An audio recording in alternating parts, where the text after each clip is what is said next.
What's up, guys? Jose from Fire Investments here again, and Fire stands for Financial Independence Through Real Estate. And today I'm sitting in a property that I acquired or helped one of my cash buyers acquire.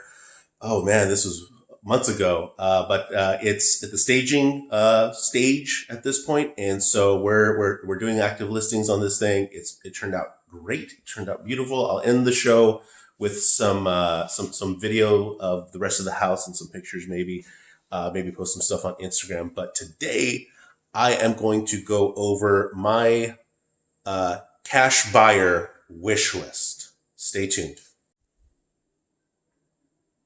Okay, so as an acquisitions agent, I work almost exclusively with investors, people that come in cash on property and try to close quick. And so it's kind of a different game than when you're a conventional buyer, somebody that's just trying to buy a home to live in. You do the 30-day escrow, you could do the financing and all that stuff. It's like, well, this is a little bit different. So, and it's a little more stressful, and there's a lot of reasons why. And I just want to create this wish list to my cash buyers, just to let them, maybe it's a way for me to vent. Maybe it's a little cathartic for me, but it's just a way to let them know, hey, these are the frustrations that I deal with all the time.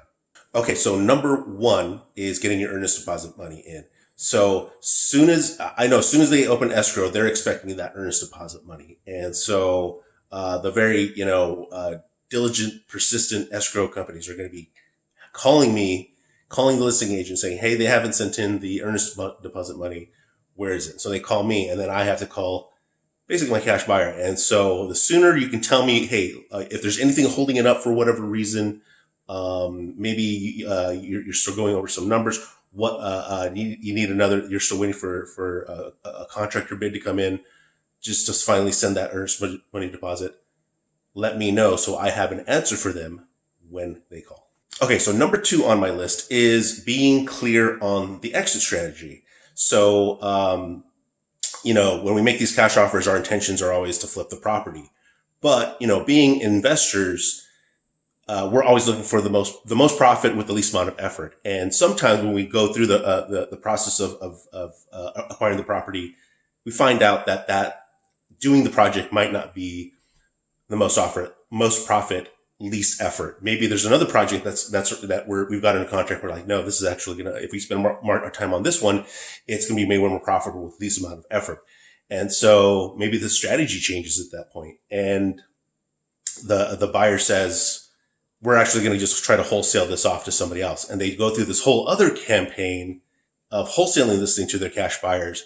And that can get back to the listing agent. And they'll call me up and say, hey, I thought you guys were going to buy this and close on it and fix it up. Why am I getting these wholesale emails? And I'm like, no, we're going to, their intentions are to flip the property.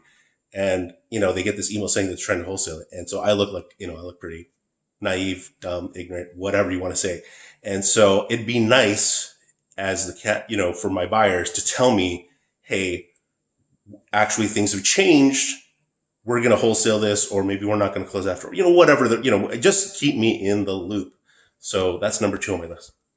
Okay. So number three on my list is, it's pretty obvious, just get your numbers right. I don't like having to ask for price reductions. Don't put me in that position. I hate having to do that because the listing agent hates to do that too. And then they have to go tell their seller, hey, they're asking for a price reduction because of this, that, and all this stuff. And so, I think sometimes when you're dealing with less experienced buyers, this happens a lot more, but it happens sometimes with experienced cash buyers, investors, just because they overlook things. They have a certain system, and things don't, 100% of things don't get caught by their systems. And so, that's kind of, sometimes it falls on you as well. If there's something that you saw when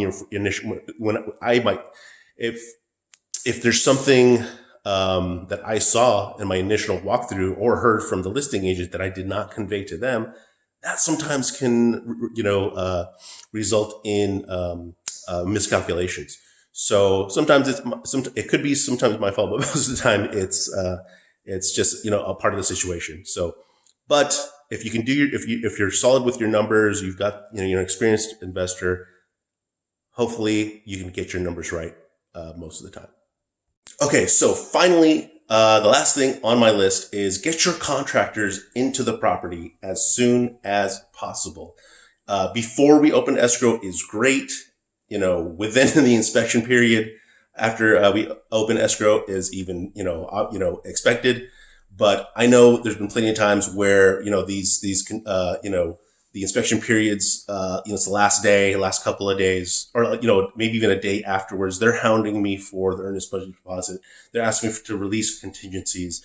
They're asking what the delays are. All this stuff is, all the listing agent escrow are asking me all this stuff. It's a lot of pressure on me. And usually I think I can tell you 85-90% of the time it's because the contractors haven't got there later than they should have to do their final estimates. And so the sooner you can get them in there, the better, because we tell you guys, hey, escrow opened on this property. Send your guys out there, to do their final inspections. And I know that everybody's busy, but we're the ones that we're the guys in the trenches. Let's say with the transaction, we're the ones kind of getting it from the escrow officer, the broker, the listing agent, and all that stuff. And so if you can do, I think that's one of the most important things to make a smooth transaction is just getting your contractors into the property as soon as possible. Okay, so that was my cash buyer wish list. If you have some items on your wish lists, please list them below in the comments. Like this video if you found it helpful. I'm going to try to make some more videos like this and some more videos of some walkthroughs that I've done. I've got some more coming to you guys pretty soon. And if there's anything you'd like me to kind of go over, feel free to email me, call me, leave comments below. I read them and let me know. For now, this is Jose from Fire Investments. Keep hustling, my friends. I'll talk to you guys later.